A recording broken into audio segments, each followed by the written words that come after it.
Is anybody else feeling a little bit nervous that Matt's not here? I mean, he's currently battling, -8 degrees in Toronto. Yes. I got a photo from him yesterday where he's in the biggest coat I've ever seen, and he's battling through what looks like snow, making a pretty big deal about it. Matt's life, it reads as a rich fiction. Here, look, a bird flew into the glass sliding door that we have down front and shattered it. So isn't that fun? Yeah. Or like the cat getting into some paint and just trailing it all over the upstairs of his house. Like, can you remember the woman that ate 25% of his eggs? Yeah. Like, he ordered scrambled eggs in a restaurant, and she made some for herself and some for him, and he got 75% and she got 25%. Oh, and then she maintained eye contact with him while she ate them from across the counter, which was great. Yeah. See, and that's kind of stuff that doesn't happen in everyone's lives. You know, my exciting thing was like making sure when I was checking the doors were all locked last night, the neighbor across the way, his garage was open. So I had to knock on these people's door at 10 o'clock at night and scare the crap out of them. That's my exciting life. Like, definitely not as good as 25% eggs.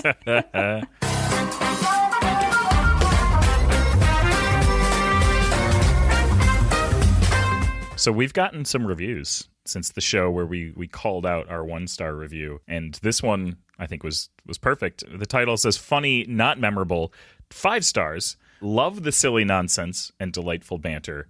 Love that it's a perfect escape for security professionals. P.S. Not a teenager. And this is, of course, the callback to the 1-star review of silly nonsense for teenagers. So I love it. I love that people are picking up the torch. Keep them coming. Ever since that review, like, silly nonsense has been just embedded in my consciousness, and I've been like trying to use it here and there. Yeah, I love that people are confirming, just to make sure I'm not a teenager. Yeah. That's what really puts the seal on it, right? It's, it's silly nonsense. It's delightful banter. I'm not ChatGPT. I'm not a teenager. This is like a legit review from an honest person here for the good stuff. Well, should we get into some Watchtower Weekly? Let's do it. Okay. First story of the day. Twitter's 2-factor authentication change doesn't make sense. Twitter recently announced that as of March 20, it will only allow its users to secure their accounts with SMS-based 2-factor authentication if they pay for a Twitter Blue subscription. Twitter's 2-factor move is the latest in a series of controversial policy changes since Elon Musk acquired the company last year. The paid service Twitter Blue, the only way to get a blue verified checkmark on Twitter accounts, now costs $11 per month on Android and iOS and less for a desktop-only subscription. Users being booted off of SMS 2-factor authentication will have the option to switch to an authenticator app or a physical security key. Quote, while historically a popular form of 2FA, unfortunately we have seen phone number-based 2FA be used and abused by bad actors, Twitter wrote in a blog post published Friday evening. So starting today, we will no longer allow accounts to enroll in the text message /SMS method of 2FA unless they are Twitter Blue subscribers.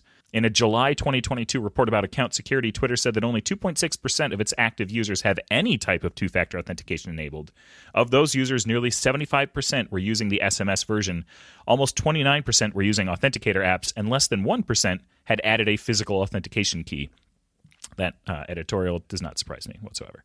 SMS-based 2-factor authentication is insecure because attackers can hijack targets' phone numbers or use other techniques to intercept the texts, but security experts have long emphasized that using SMS 2-factor is significantly better than having no authentication factor enabled. Ricky Mondello said in a recent blog post that this is a huge deal for a few reasons. People who don't use password manager software, and that's a lot of people, almost always reuse the same passwords across the services they use. For many of them, SMS 2FA provides value despite its flaws. Making a person's weak or reused password not sufficient to gain access to their accounts is genuinely good, even if a very motivated attacker could compromise the SMS channel or phish the one-time code. SMS 2FA is the most prevalent form of 2FA used on Twitter. SMS 2FA is relatively usable and accessible. Lots of people understand what it means to give a service like Twitter their phone number and can figure out how to enter a code that's texted to them. Twitter's new owner, Elon Musk, is trying to extract as much value from the service as he can, as quickly as he can. This has meant finding ways to increase revenue, like pushing Twitter's paid tier, cutting costs, and firing large swaths of Twitter's staff. Eliminating SMS 2FA for non-paid users is the company's most recent cost-cutting measure. In a reply to Marquez Brownlee, Musk writes, Twitter is getting scammed by phone companies for $60 million a year of fake 2FA SMS messages. So, yeah, this is obviously driven by cost-cutting measures. But just from the outside, it's just a weird move, especially to those of us in the security community who are like, that's not a great thing to have anyway, and now it's a paid perk? Like, this doesn't make a ton of sense. That's the part that really threw me off, because I'm like, okay, we're getting rid of the SMS 2FA because it's a security risk. Like, it's not good, people can skim it, and Twitter's getting scammed for $60 million a year, says Elon. So, okay, like, we're going to get rid of it. And then it's like, but wait, hold on a moment. If you give us $11 a month, then you can put this insecure, scammy thing back on your account. So it's unsecure, but it's good, but it's bad. But if you give me money, I'll let you keep having bad stuff. Like, I don't follow that logic train at all. Like, it's just bizarre to me. Well, actually, so Sarah, like, as you were saying it, it clicked for me. No one is thinking about the security implications here whatsoever on the Twitter side of things. It's purely, it's costing us money to have this thing enabled for non-paid users. So we're going to turn it off for non-paid users. Paid users, they can turn it back on because it's unlikely that someone is going to pay to scam us, right? It just felt like such a rash decision as well, because I can remember like watching it all play out, and when people and users were being asked to disable 2FA, when they did, Twitter was still sending out the follow-up emails saying, you've turned off two-factor authentication. This means you'll no longer have this added protection and be more vulnerable. So people were taking to Twitter, screenshotting these emails. So yeah, from the outside, it looks like such a rash decision that hasn't really been thought through. It's just so weird. I don't know. It just seems like it's one of those, again, where you're saying, Anna, he makes a decision. This is how it is. And then afterwards, it's like, okay, let's figure out the story behind the decision and let's figure out the reasoning, and then we can talk about it. Like, I think it's one of those things where if instead you turned around, like, this is an opportunity you could partner with other apps and be like, hey, there's a whole bunch of apps you could use out there to make sure your password's not crap. Make sure you've got an authenticator service out there that's super easy to use so you don't have to have your phone with you. These are services out here. If you pay for your subscription, we'll include this add-on as a perk for you, and then you can have more fun in your internet life. Like, that's kind of how you want to evolve security. You want to bring people in. You want to give them more for their money, as opposed to taking away something they have already and then saying, well, you can buy it back. Nobody wants to buy something back. That's true. Yeah. This next one comes to us from bleepingcomputer.com. GoDaddy hackers stole source code and installed malware in a multi-year breach.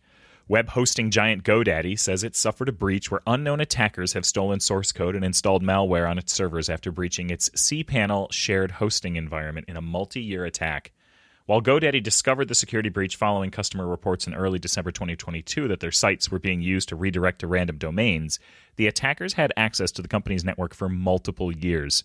GoDaddy said, quote, based on our investigation, we believe these incidents are part of a multi-year campaign by a sophisticated threat actor group that, among other things, installed malware on our systems and obtained pieces of code related to some services within GoDaddy. The company says that previous breaches disclosed in November 2021 and March 2020 are also linked to this multi-year campaign. The November 2021 incident led to a data breach affecting 1.2 million managed WordPress customers after attackers breached GoDaddy's WordPress hosting environment using a compromised password. They gained access to the email addresses of all impacted customers, their WordPress admin passwords, SFTP and database credentials, and SSL private keys of a subset of active clients. After the March 2020 breach, GoDaddy alerted 28,000 customers that an attacker used their web hosting account credentials in October 2019 to connect to their hosting account via SSH. GoDaddy says it also found additional evidence linking the threat actors to a broader campaign targeting other hosting companies worldwide over the years. We have evidence, and law enforcement has confirmed that this incident was carried out by a sophisticated and organized group targeting hosting services like GoDaddy, the hosting company said in a statement. According to information we have received, their apparent goal is to infect websites and servers with malware for phishing campaigns, malware distribution, and other malicious activities. GoDaddy is one of the largest domain registrars, and it also provides hosting services to over 20 million customers worldwide. Multi-year malware-based attacks like this Yikes. terrify me. terrifying. International organizations. Yes. Not this like one random person doing some stuff, that we caught. Like, this is a concerted effort to really just go for it. And like you said, it's terrifying. Yeah.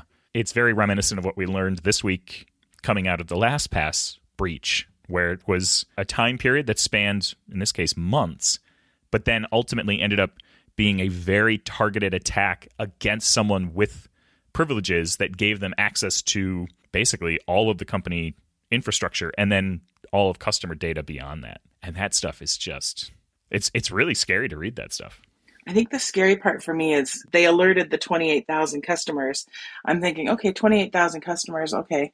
But then it's the implication beyond that, where I'm like, it's not 28,000 customers. It's 28,000 company websites, people who have things out there where if they had just one major website that's doing e-commerce or something like that, and they have 7,000 customers, those customers' information could then be compromised because of it. Like, it's not just a matter of GoDaddy's customers. It's because of that flaw that now all these other people can end up compromised. And it's quite remarkable to think they're just trying to put stuff on your website. Like, they're trying not to make it look like they're not actually there. And it's like, how do you guard against all of these things at the same time? Like, the internet's scary. Help me. Almost as scary as Twitter.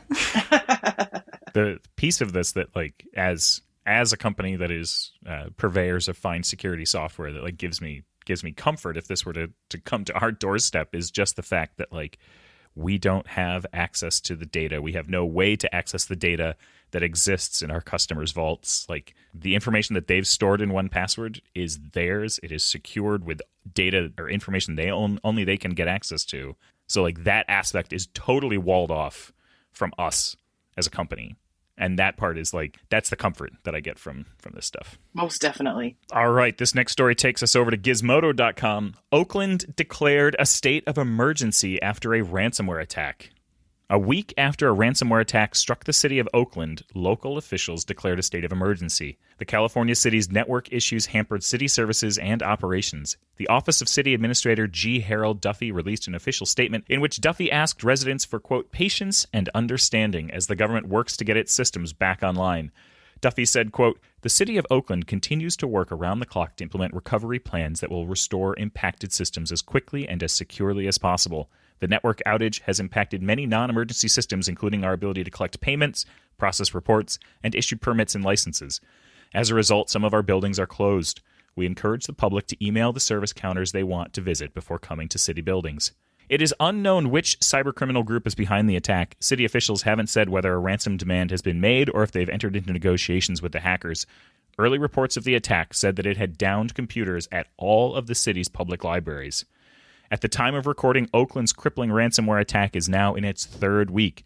Many police services have been restored to field officers so they can check identities, criminal records, and warrants, but Oakland's Oak 311 phone system remains out with no phone service, forcing residents to use Oakland Fire Department Dispatch's non-emergency line to report downed trees, flooding, and outages. The city of Baltimore famously spent close to $20 million to recover from a single ransomware attack in 2019. After the city finally recovered from the incident, Baltimore County's school system was struck by a ransomware the very next year. Ugh. These ransomware stories are just, they're exhausting. They don't let up. It's always something new. And they always target basic services. Like, you're taking down city administration, you're taking down hospital networks. You're really messing up the lives of millions of people. Like, when you mess with someone's fire service, like, I know in the report, we've got them using the non-emergency line for down trees, flooding out. What do you do if your neighbor's house is on fire? Yeah. I think the hard part too is when you see some of this stuff, and a lot of the time it comes down to someone having a stupid password where they're like using admin123 on a city server, which holds all of the information.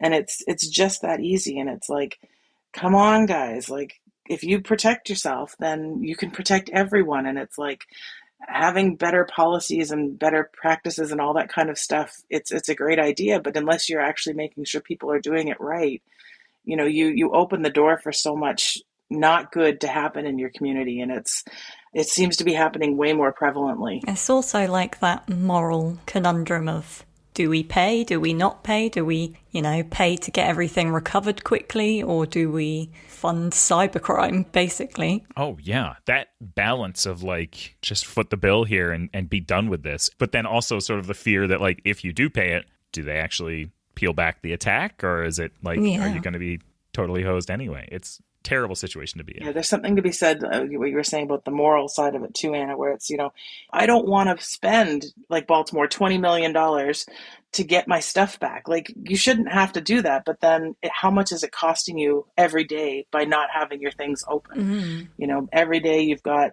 city services offline. You're not closing building permits. You're not moving things ahead.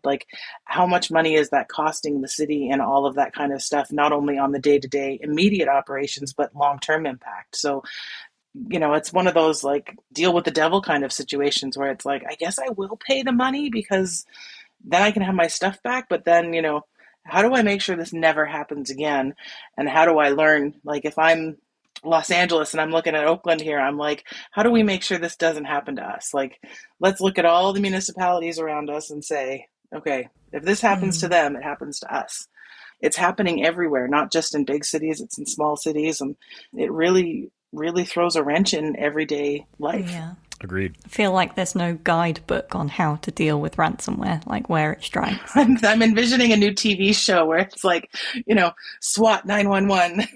We're here with the ransomware team, and there's a mobile computer van set up out front where they're here, we're going to help you figure this out. Don't worry. We're the resource people. That TV show doesn't exist yet because there's just not, everyone is busy oh, something happened. And, it's just really a bunch of people in a room looking at each other. Do you know what to do? I don't know what to do. Do you know what to do? I don't know. What do you do? Actually, Rue, you might agree with me on this, but the guest interview this week, there could be a good documentary made about that story. Oh, absolutely. You're totally right. This final news story here is a perfect lead-in to this week's interview with Renee, Dudley, and Dan Golden. I'm super excited for this interview. It's going to be a ton of fun. Joining me on the show today are two hugely respected journalists, Renee Dudley and Dan Golden. They are here today to discuss their new book, The Ransomware Hunting Team, a band of misfits' improbable crusade to save the world from cybercrime.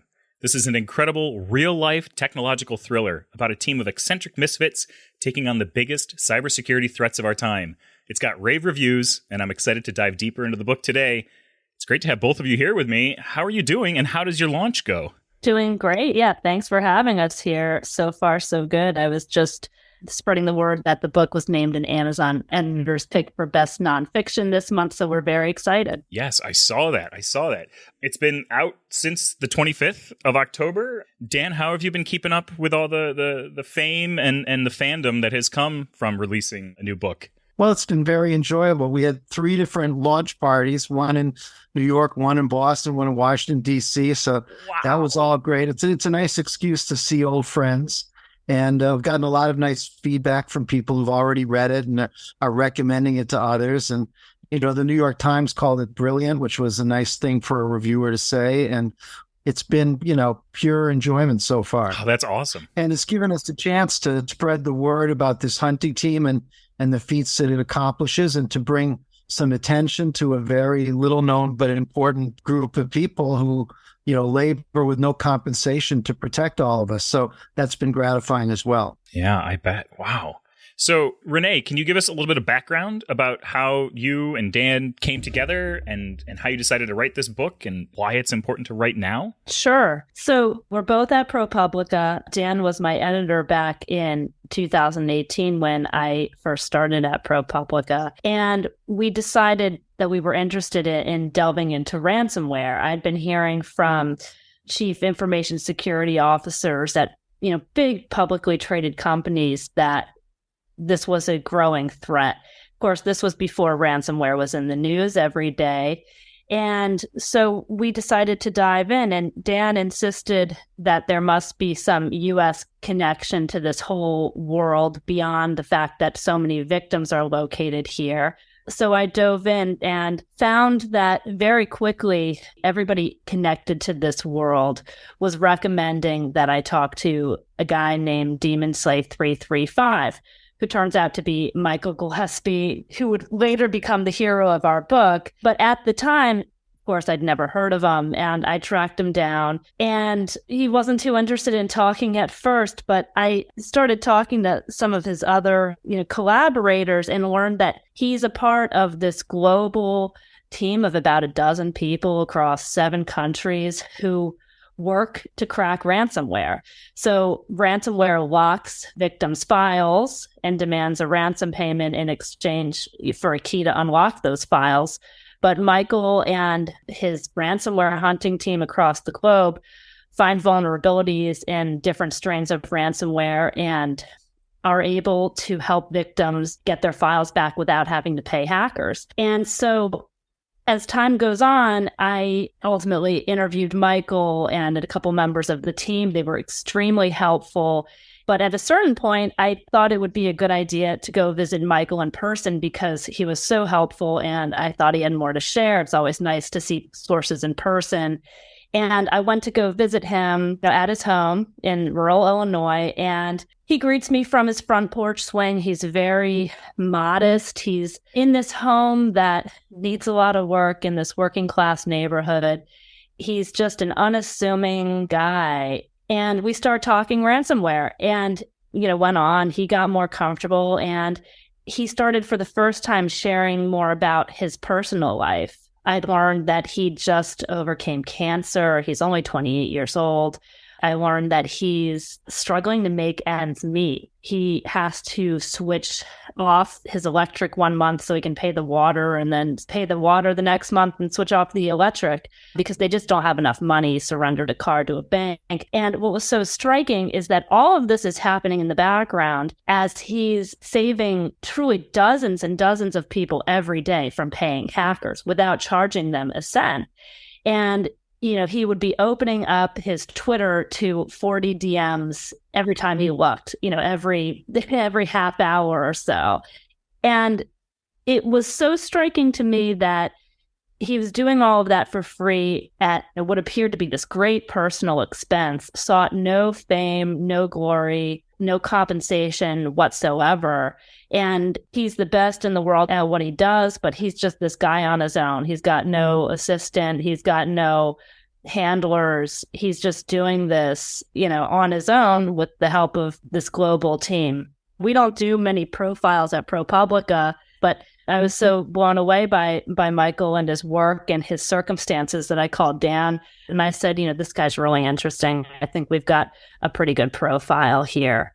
The book sort of came forth after that. The rest is history. Dan and I decided to write it together. It's really amazing to hear about an individual who could very easily monetize this service. Like this is, I say easily, there is certainly a market for this service, and yet chooses to continue as a free service or something that he does altruistically. And that's one of the requirements of joining the hunting team. If you're a member of the hunting team, you're not allowed to charge for these code-breaking services that they provide. And so they've saved millions of people and institutions from paying billions of dollars in ransom.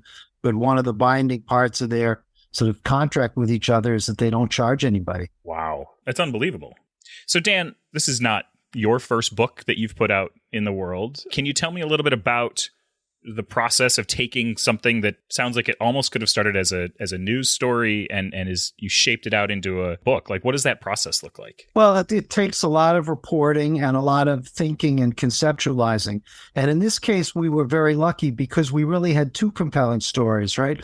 One is the story of Michael and the members of the ransomware hunting team and these ordinary, selfless people doing these extraordinary things at great cost to their personal lives. But the other is we realized there was a larger story that needed to be told in a book length, which is also the rise of ransomware. So our book puts this story of the ransomware hunting team in the context of the history of ransomware from the time it was invented by a brilliant, eccentric Harvard PhD and primatologist named Joe Pop up to the present day. And we were fortunate in the sense that the world was unfortunate while we were researching the book, in that as we were reaching it, the threat of ransomware got worse and worse. The targets got bigger, the amounts of money demanded went from, a few $100s demanded from individuals to millions of dollars demanded from businesses and hospitals and universities and government agencies. The ransomware hackers began not just to make ransom demands, but to steal information and threaten to leak it if they weren't paid. So it evolved from what was an intriguing cybercrime to what was a worldwide threat and crisis. And that gave us the kind of arc that you can use to shape a book. Wow. Yes, I can imagine that, as you said, like poor timing for humanity, but great timing for you from the book point of view. That's often the case with investigative journalism, right? The worse the problem for humanity, the better the tale and the more compelling the investigation. Unfortunately, that's part of the job. Yeah. Can you talk a little bit about some of the moral challenges and some of the ransomware scenarios that the team has faced? Well, in terms of moral challenges, the greatest moral challenge in a way is that faced by the victims of ransomware, and the hunting team offers a way out, because the challenge is always to pay or not to pay. If you pay, you get the key back quicker and you get your files restored. But on the other hand, you're rewarding criminals and you're incentivizing more ransomware. So one of the chapters in our book looks at the city of Baltimore, which was hit by a ransomware attack, shut down a lot of the city's services and made it hard to buy and sell homes and to do other very important activities. It was a demand for $80,000, and the mayor quite courageously refused to pay. Said, we're going to recover on our own. We won't reward criminals. Well, it took months to recover. The city ended up spending $18 million on recovery. The mayor lost his reelection bid. He only got 6% of the vote. So it's a tough choice. And, the FBI always says, oh, don't pay the ransom. But, there's not a lot of alternatives sometimes. If the ransomware hunting team can't crack every code, just some codes are unbreakable. There has to be a mistake for them to crack it. So if you attack a hospital and you shut down its records and its files and its diagnostic equipment, they can't treat patients. And sometimes it's a matter of life and death, or a business might have to shut down if it doesn't pay the ransom. So that's the great moral quandary that the hunting team potentially offers a solution to, but only in some cases. Yeah, it was so interesting to me to hear about this, because when I hear about ransomware, it feels like an all or nothing type scenario. Like it's sort of as someone who works in cryptography day in and day out, this feels like a very unrecoverable situation. But as you said, like there are flaws that can be exploited here. Renee, can you talk a little bit about some of the tools and the tactics? Yeah, they look for vulnerabilities in the ransomware. So one of the vulnerabilities is that cryptography relies on random numbers, and hackers use what's called a random number generator to seed the number that becomes the key. And sometimes when they're using this, it's not truly random. In other words, it will start repeating numbers after a certain point, and the hunters can exploit that and use that to find the key. Other times they find vulnerabilities in the hacker's infrastructure. They might find a weakness in the server that they're using. And, Michael himself has actually hacked back, gone into the hacker's own servers to retrieve keys that he uses to develop tools to give to victims. Or they might use the same key too many times. In one case, the victim gets the key because they paid, and then they can use that key to help other people who haven't paid. And then, as Renee says, with the random numbers, sometimes you could do what's called brute forcing the system, where you can make so many efforts to crack the code that eventually you find the pattern and come up with the key. So they have a whole variety of tools, and just depends on the type of ransomware, whether it's symmetric or asymmetric or hybrid. They look for sort of telltale signs of weakness in each of those methods. Yeah, I suppose that does make sense as I think about it more, that, just as we are constantly working to protect against vulnerabilities in our systems and the software that we develop, I mean, the same has to be said for the attackers in this case. So you spoke to a number on the ransomware hunting team. What did you find as sort of the through line for their motivations? Like what was the main thing that they all sort of echoed back to you? A number of them, Michael, Fabian, Karsten Hahn, and others, they come from backgrounds of poverty or abuse. A lot of them are self-taught. Many of them didn't attend college. Some of them even dropped out of high school. And I think that many of them feel, first of all, there's this intellectual challenge. they have these skills that they've taught themselves by taking books out of the library or watching YouTube videos or even from each other. And they want to use them. They know that they're some of the only people in the world that have those skills. And they feel expectation of them to use them for the greater good. But when it comes to their backgrounds, I think a lot of them feel a sort of underdog mentality. They want to fight back. It's their way of fighting back against the bullies in the world. You know, they might hearken that back to the people who bullied them when they were kids. And, you know, for Michael and for many of the others on the team, the internet is kind of their intellectual home.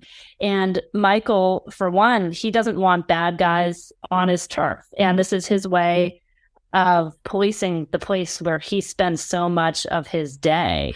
And Michael comes from a law enforcement background. There's a police lieutenant who was a relative or a police officer.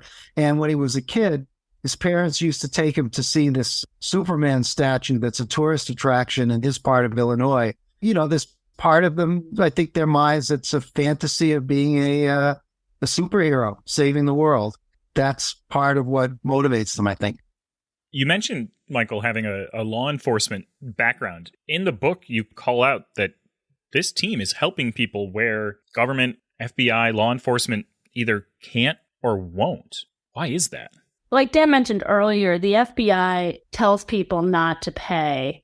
Paying, of course, makes ransomware go round and round because the more you reward hackers, the more they're going to do it. They provide no practical alternative. And so the team offers that. The team gives people an out that doesn't involve paying and doesn't involve you giving up your files. But for so long, this is changing in sort of the post-colonial attack era. If you'll recall, the attack on the Colonial Pipeline in 2021 shut down gas stations across the Southeast. And it was really a flashpoint in ransomware because after that, the U.S. government started taking it seriously. But for so long before that, for years, the FBI, the Department of Homeland Security, others across the federal government treated ransomware as an ankle biter crime. They thought that the demands were too low, that there weren't enough people being affected by it. And this was the mentality even as ransomware was gaining traction and becoming very serious global threat. And, we talked to FBI agents who were frustrated that this wasn't getting taken more seriously. But the reality was that leadership is mostly made up of people who came up through the ranks in the post 9/11 era.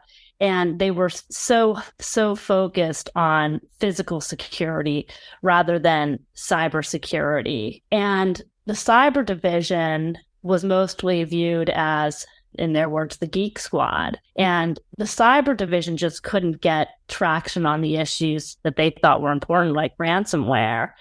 There just weren't enough people with the advanced technical skills who could take on the challenges that were coming in.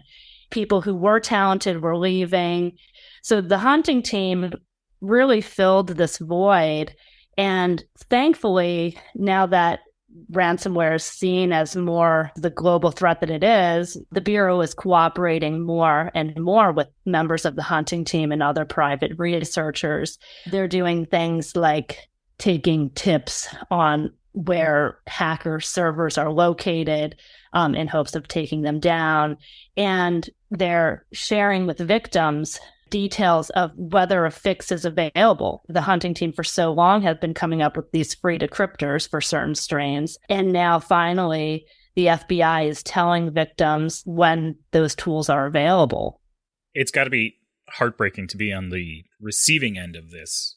How does the ransomware hunting team get in touch with victims to help them out? I'm assuming that these victims are going to law enforcement. They're being told, sorry, we can't really help you. Just don't pay it. How do they get connected up with the hunting team in order to get help from them? Yeah, they have to do it very carefully because if they publicize it, it'll tip off the hackers, and then the hackers will go and find the vulnerability and fix it so that the hunters won't be able to exploit it anymore.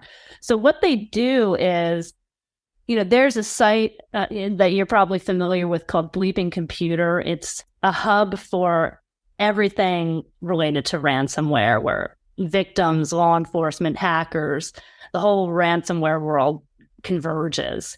And oftentimes, victims of ransomware will go there and post on the forums, hey, I've been hit by whatever strain that they've been hit by. I need help. And then people like Michael or Fabian or Sarah White will go direct message the victims, tell them quietly, we've got a fix, we can help you. Don't mention it on the forums, but here's how you get it. And many more victims reach out to the hunting team through Bleeping Computer and other avenues, through Michael's own site, ID Ransomware, than contact the FBI. People are often scared to go to the FBI. They don't know where that's going to lead. They don't want to be involved in some kind of criminal investigation. They don't want the world to know that they've been hit by ransomware, particularly if they're a business. So, many, many more victims reach the hunting team than the FBI. It's as many in a day I'll contact the hunting team as contact the FBI in a year. Yeah, the actual number is there's 2,000 submissions to Michael's site, ID Ransomware, each day. And there's 2,000 complaints of ransomware to the FBI in a year. Whoa, what a difference of scale. Holy cow. So, Daniel, you mentioned before that a great deal of investigative journalism had to go into writing this book, which tells me that you had to bring many of your skills to bear on this, or many varieties of your skills to bear on this. Was there some fun examples of investigative journalism that you got to engage in over the course of writing the book? Oh, yeah, there were a lot of fun examples. And part of it was just listening to Renee work her magic.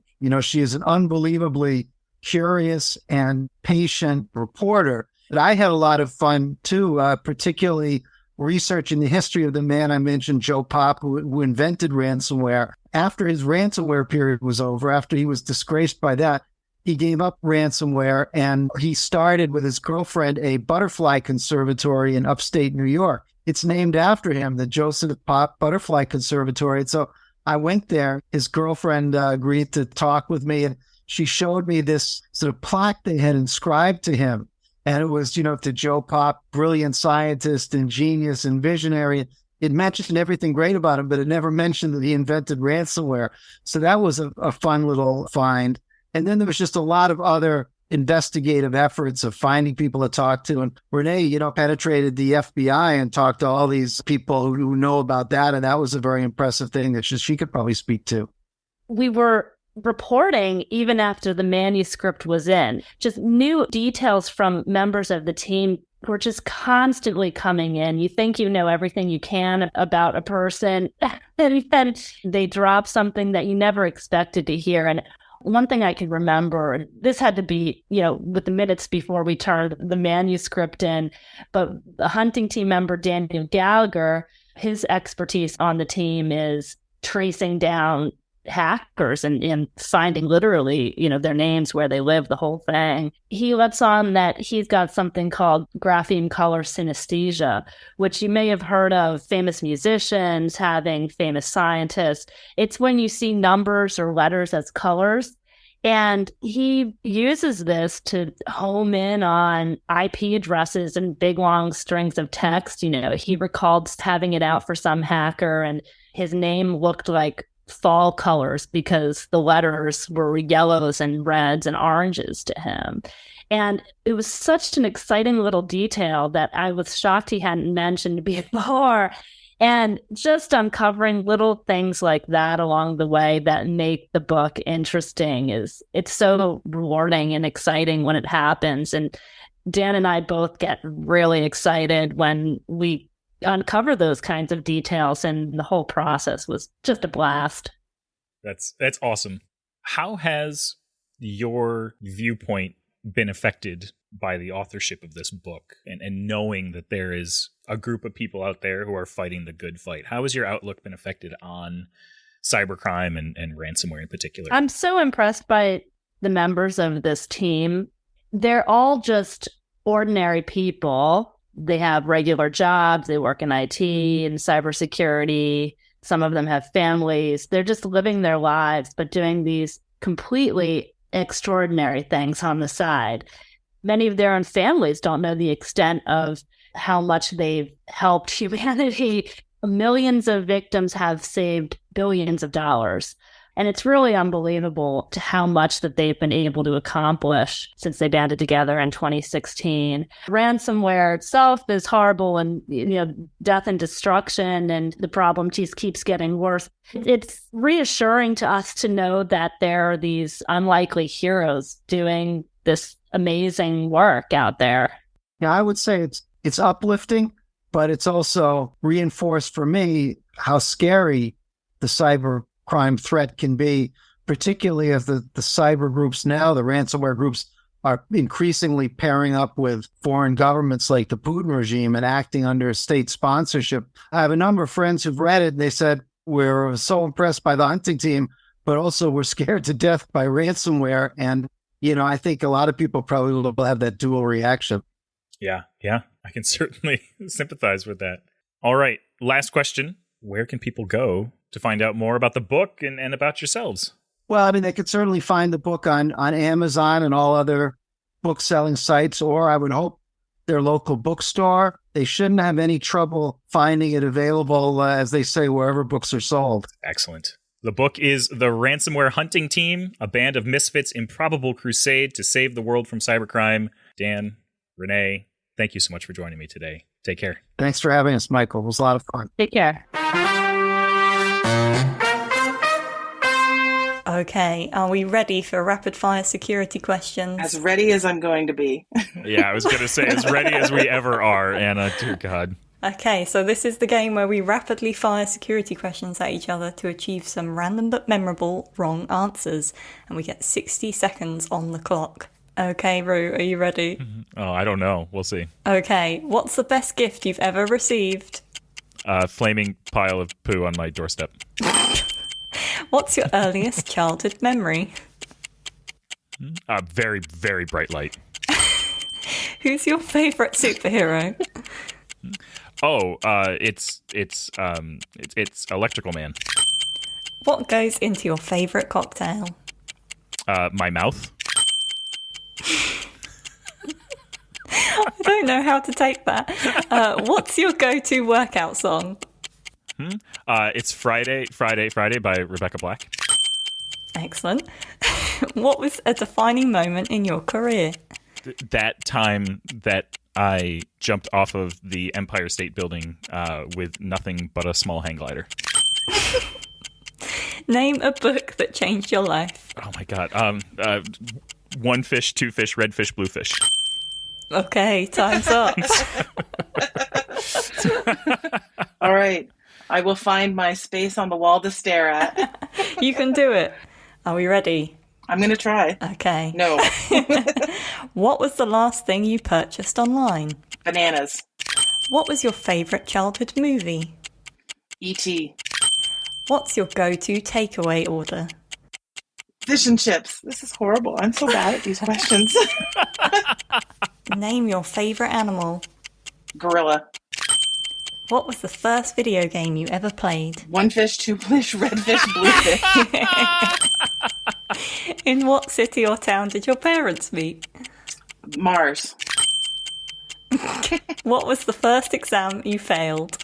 How to fly a bike. How to fly a bike. Perfect. I like it. I like that. If you needed a new first name, what would it be? Brenda. Very good. Wow. That was all my questions for you. I that did was it. fast. Whew. That was lightning. Those were all fake answers, Sarah? Yeah. No, she's now Brenda. Brenda is Shiner's wife's name. That's why I'm like, okay, who's another lady I know? Oh. Who's someone I know? I'm going to go with her name. Yes, Brenda. You're now Brenda to me, okay? I'll do my best. Okay. I want Rue to have that name now. Brenda. Well, this was delightful. It was good chatting with you both. I was definitely looking forward to starting the day like this. So thank you. This was a lot of fun. Yes, very much an excellent start to the day. All right. Well, love you both. Love you both. Love you both. Have a good week. Bye-bye. Bye.